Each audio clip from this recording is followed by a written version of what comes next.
এই দেখো দিনের অবস্থা দেখো।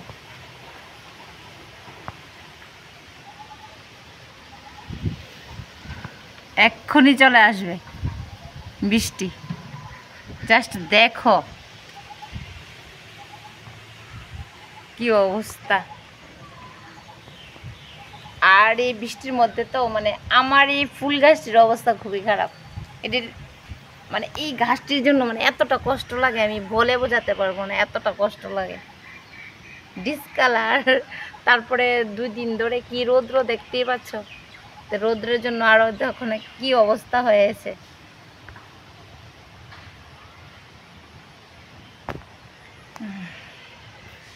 এক্ষুনি চলে আসবে।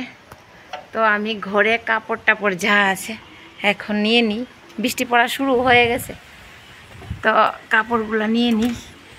আসলে এই দেখো কি অবস্থা।